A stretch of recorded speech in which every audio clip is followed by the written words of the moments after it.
Film की शुरुआत में हमें बगदाद के शहर में रेगिस्तान दिखाया जाता है, जहाँ पर आर्मी एजेंट्स की टीम अपने लीडर लू फेंग के साथ एक मिशन पर आई थी। लू आकर वहाँ पर ऑयल फैक्ट्री के लीडर से मिलता है, जो यहाँ पर फैक्ट्री कंट्रोल करने का काम किया करती थी। असल में ऑयल कंपनी की फैक्ट्री के लोग बहुत बड़ी मुसीबत में थे। इन पर हर रोज हमले हो रहे थे और यही वजह थी कि लू की टीम इनको यहाँ पर बचाने के लिए आई थी। फैक्ट्री की लीडर लू को बताती है कि उसने यहाँ पर 400 लोगों को बचाना है और हमें यहाँ से बचाकर ग्रीन जोन तक पहुँच जाना होगा। इसके बाद हमें गांव में क्रिस नाम का एक आदमी दिखाया जाता है, जिसके पास उसका भाई आया था। वो कहता है, भाई मैं आपके लिए एक मिशन लाया हूँ, जिसको पूरा करने पर हमें बहुत सारे पैसे मिल सकते हैं। हमें एक बस में कुछ लोगों को अगवा करना है। जब क्रिस अपने भाई की ये बात सुनता है तो उसे मना कर देता है, क्योंकि क्रिस कभी भी कोई गलत काम नहीं किया करता था। इसके बाद हम क्रिस के गाँव में ओवेन नाम के एक आदमी को देखते हैं, जो जमीन से पानी निकालने का काम किया करता था। क्रिस के गाँव में भी पानी की कमी थी। क्रिस अपने गाँव वालों से बहुत प्यार करता था, इसीलिए वो पानी निकालने के लिए ओवेन को बुलाता है। ओवेन अब एक कुएं से पानी निकालने की कोशिश करता है, मगर नहीं निकाल पाता। उस वक्त गर्मी भी बहुत थी और क्रिस के गांव के लोग बहुत गरीब भी थे। यहाँ पर ओवेन क्रिस से कहता है, अगर कुछ पैसों का बंदोबस्त हो जाए तो हम यहाँ से आसानी से पानी निकाल सकते हैं। ये सुनकर क्रिस ओवेन से कहता है कि ठीक है, मैं पैसे लेकर आऊंगा। उधर फैक्ट्री के अंदर लू अपनी टीम के साथ मिलकर ये प्लान कर रहा था कि हमें फैक्ट्री के लोगों को बचाकर हाईवे ऑफ डेथ से लेकर जाना होगा, तभी हम ग्रीन जोन तक पहुँच सकते हैं। ये रास्ता शॉर्टकट तो है, पर बहुत ज्यादा खतरनाक भी। इसके बाद यहाँ पर फैक्ट्री की लीडर सारे सिस्टम को लॉक करके एक पेन ड्राइव में महफूज करके अपने बैग में रख लेती है, ताकि सब कुछ उस ड्राइव में महफूज हो जाए और किसी को भी कोई खतरा न हो। फिर वो अपना बैग अपनी एक असिस्टेंट को दे देती है। दरअसल फैक्ट्री के लीडर की असिस्टेंट लू की बेटी होती है। उसकी अपनी डैड यानी कि लू के साथ लड़ाई हुई थी, क्योंकि जब उसकी मॉम की मौत हुई तो लू उनके पास नहीं था। इसी वजह से लू की बेटी अपनी डैड से नाराज थी और नफरत किया करती थी। जिसके बाद सभी लोगों को बस में बिठाकर ग्रीन जोन की तरफ ले जाया जाता है। जल्द ही ये हाईवे ऑफ डेथ के पास पहुंच गए थे। वहाँ का मंजर देखकर लियो की बेटी डर गई थी, क्योंकि आज तक कोई वहाँ से जिंदा नहीं गया था। हर तरफ गाड़ियाँ ही गाड़ियाँ थी, जिनका एक्सीडेंट होने की वजह से बहुत बुरा हाल था। लियो अपनी टीम से चारों तरफ नजर रखने का कहता है और फिर अपनी बस को लेकर आगे बढ़ता है, मगर रास्ते में 2 गाड़ियाँ थी, जिसकी वजह से रास्ता रुका हुआ था। ये देखकर लू की बेटी कहती है, हमें बस को यहीं पर रोक देना चाहिए, मगर लू ऐसा करने के लिए तैयार नहीं था। वो कहता है, मैं जानता हूँ ये गाड़ियाँ क्यों खड़ी हैं और हम बस को यहाँ पर किसी कीमत पर नहीं रोक सकते। हमें हर हाल में यहाँ से निकलना होगा। तभी जब ये उस बस को गाड़ियों के पास लेकर जाता है तो एक जोरदार धमाका हुआ था, जिससे बस में बैठे सभी लोग बहुत ज्यादा डर जाते हैं। लू ने फिर भी अपनी बस को नहीं रोका था, वो चलता रहता है। दरअसल ये जितनी भी बसेस थी एक खास किस्म के मटेरियल से बनाई गई थी, इसीलिए इन पर गोलियों और बॉम्ब्स का कोई असर नहीं हुआ था। लू अपनी बेटी को बताता है, ये गाड़ियों का बीच में खड़ा होना दरअसल हमें गुमराह करना था। अब जब ये आगे जाते हैं तो लू देखता है कि रेत का एक बहुत बड़ा तूफान इनकी तरफ बढ़ रहा है, मगर ये उस तूफान से भी नहीं घबराता और बस को लेकर आगे बढ़ता रहता है। तभी यहाँ पर क्रिस की टीम रेत के तूफान का फायदा उठाकर एक बस को हाईजैक कर लेती है, यानी कि उन्होंने उस बस को अपने कब्जे में ले लिया था। जैसा कि हमें पता है कि क्रिस को पैसों की जरूरत थी, इसीलिए वो ये काम कर रहा था। उसने अपने भाई की बात को मान लिया था। जब तूफान के रुक जाने के बाद ये सब अपनी बसेस को रोकते हैं तो लू को पता चलता है इनकी एक बस गायब थी, जिसमें ऑयल फैक्ट्री की लीडर भी थी। तब इसकी टीम में से लड़की बताती है, मैंने उसे दूसरी तरफ जाते हुए देखा है। लू अब यहाँ पर एक हेलीकॉप्टर को बुलाता है ताकि उस बस को जल्दी से ढूंढा जा सके। इस काम में लू की बेटी भी उसके साथ जाने का कहती है। लू हेलीकॉप्टर में अपनी बेटी को लेकर उस बस को ढूंढने निकल गया था। कुछ दूर जाने के बाद लू हेलीकॉप्टर से एक ट्रक को देखता है। अब इसे समझ आती है कि रेत का असल में कोई तूफान नहीं था, बल्कि दुश्मनों ने इस ट्रक की मदद से नकली तूफान बनाया था, ताकि वो हमारी बस को हाईजैक कर सके। कुछ देर के बाद लू को अपनी बस नजर आ जाती है। राब्ता करने पर लू की टीम की लड़की उसे बताती है, उस बस में से अमेरिकन ने हमारे 5 लोगों को अगवा किया है, जिनमें ऑयल फैक्ट्री की लीडर भी थी। जिसके बाद लू अपनी टीम से दोबारा राब्ता करता है और बाकी के बसेस को ग्रीन जोन तक पहुंचाने का कहता है। इधर क्रिस भी अपने साथियों के साथ जब गाड़ी में बैठा आगे बढ़ रहा था तो ऊपर से लू अपने हेलीकॉप्टर से इन पर बॉम्ब गिराता है। क्रिस भी अपनी गाड़ी से निकलकर गन लेकर हेलीकॉप्टर पर हमला कर रहा था, जिससे हेलीकॉप्टर उनसे थोड़ा दूर हो जाता है। उसमें आग लग गई थी।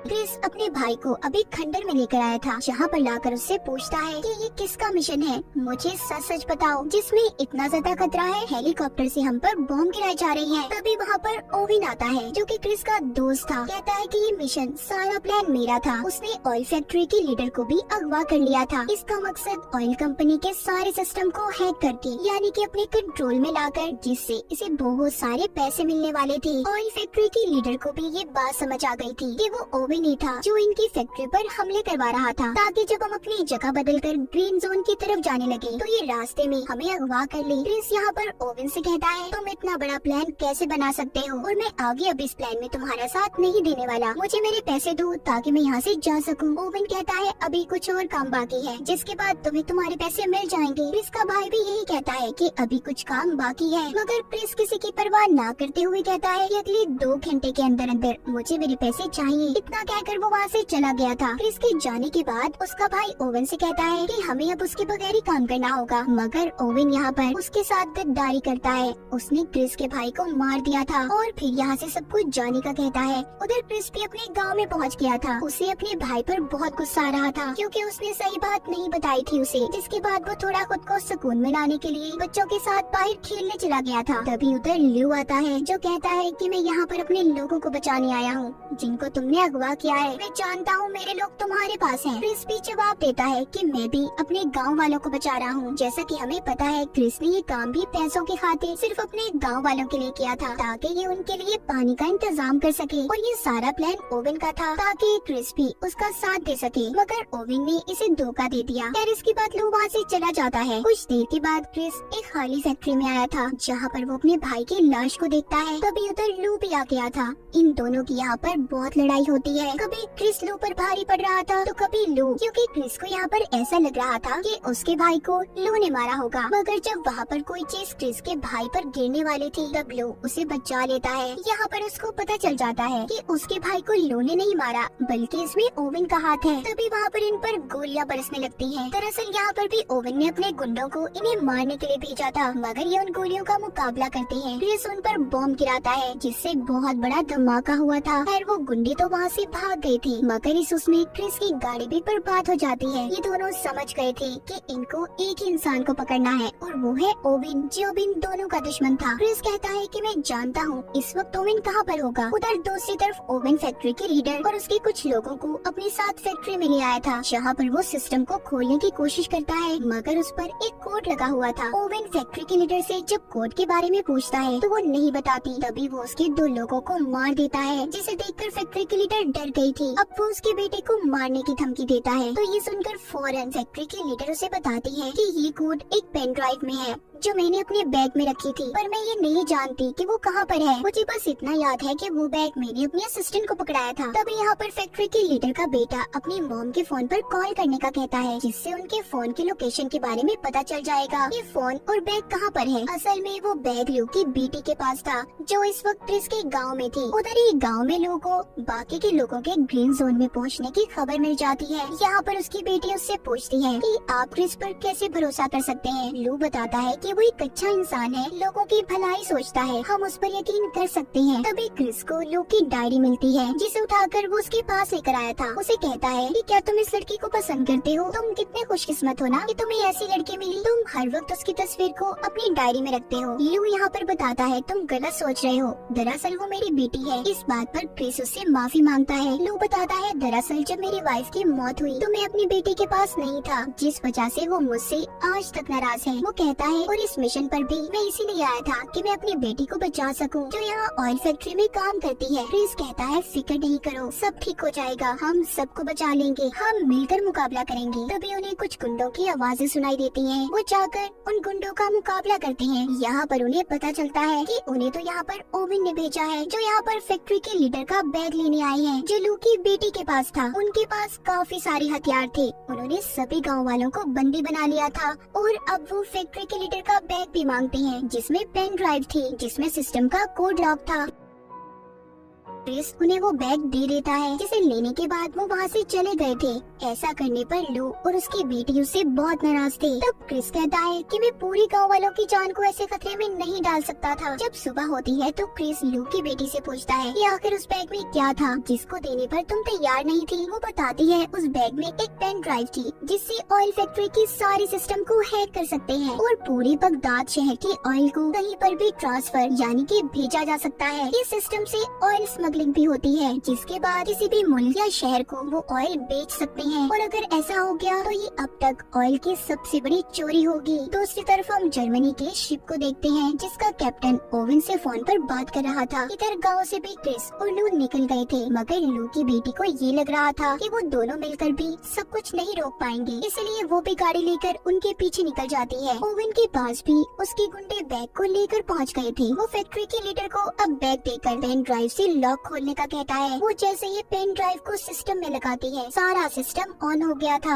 यानी कि चलना शुरू हो जाता है। ओवेन उस जर्मनी के शिप में ऑयल भरवाने का कहता है, मगर इस काम में 24 घंटे लगने थे। कुछ वक्त के बाद क्रिस और लू भी अपने ट्रक पर ओवेन के पास फैक्ट्री में पहुंच गए थे। वो उसके गुंडों का मुकाबला कर रहे थे। लू एक पाइप पर चढ़कर बड़े ही शानदार तरीके से ओवेन के आदमियों को मार देता है। ये सब कुछ ओवेन भी छुप कर देख रहा था। वो अपने आदमियों से कहता है कि हमें जल्दी यहाँ से निकलना होगा, क्योंकि उसका काम अब पूरा हो गया था। जर्मनी के शिप में ऑयल भरा जा चुका था। क्रिस भी फैक्ट्री के अंदर जाता है। वो आकर गुंडों को मारने लगा था, तभी उसकी नजर बाहर जाती है। वो देखता है कि ओवेन यहाँ से भाग रहा है। अब वो दौड़ते हुए उसका पीछा करता है। तभी रास्ते में उसे लू की बेटी मिलती है, जो गाड़ी लेकर इनके पास पहुँच गयी थी। ये दोनों मिलकर अब ओवेन का पीछा करते हैं। इधर लू फैक्ट्री में ओवेन के गुंडों का मुकाबला कर रहा था। वो एक एक करके सभी को मजा चखाता है। वहाँ पर अब ऑयल फैक्ट्री की लीडर आती है, जो कहती है कि सब कुछ बर्बाद हो गया। उन्होंने पेन ड्राइव से ऑयल की चोरी कर ली। हमें इतने बड़े नुकसान को रोकना होगा। उधर रास्ते में क्रिस जब ओवेन का पीछा कर रहा था, तो वो अपनी गाड़ी को जंप करता है। उसके पीछे लू की बेटी भी गाड़ी को हवा में उड़ाती जंप करवाती है, मगर उसकी गाड़ी का एक्सीडेंट हो गया था। क्रिस गाड़ी की ऐसी हालत देखकर लू की बेटी पर गुस्सा करता है। तभी वहाँ पर लू भी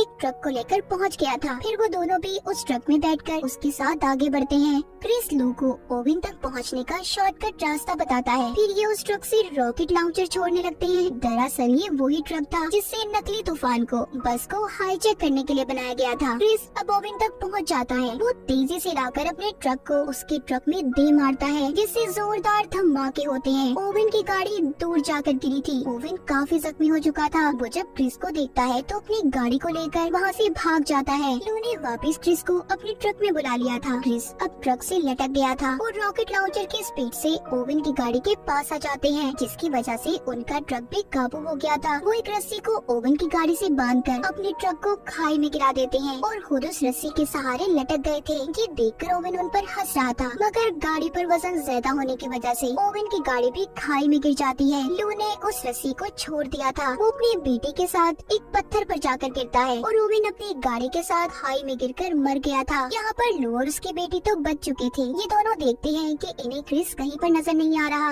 ये समझते हैं कि क्रिस मर गया। तभी लू की बेटी की नजर उसकी डायरी पर पड़ती है। जब वो देखती है तो उसमें उसकी और उसकी मॉम की तस्वीर थी। लू बताता है कि मैं तुमसे और तुम्हारी मॉम से बहुत प्यार करता था, मैं कभी तुम्हें अलग करना नहीं चाहता था। ये सुनकर लू की बेटी उसकी गले लग गई थी। तभी लू के पाँव को नीचे से क्रिस पकड़ लेता है, जो अभी भी जिंदा था। ये दोनों उसे ऊपर खींच लेते हैं। तीनों तो बच गए थे, मगर अब ये सोचते हैं कि यहाँ से कैसे निकलेंगे। तब लू के दिमाग में एक आइडिया आता है। वो कहता है कि हमें यहाँ पर बहुत जोर से शोर मचाना चाहिए ताकि कोई इनकी मदद कर सके। कुछ वक्त के बाद दिखाया जाता है इन्होंने जर्मन के उस शिप को भी पकड़ लिया था, जिसको ओवेन ने ऑयल बेचा था। क्रिस के गांव में भी पानी आना शुरू हो जाता है। ये काम क्रिस और लू ने मिलकर किया था। सब गांव वाले बहुत खुश थे। फिर लू की टीम उसके पास आकर अगले मिशन के बारे में पूछती है। तब क्रिस भी उससे ये वादा करता है कि हर मिशन में वो उसका साथ देगा। और इसी के साथ इस फिल्म की कहानी यहीं पर खत्म हो जाती है।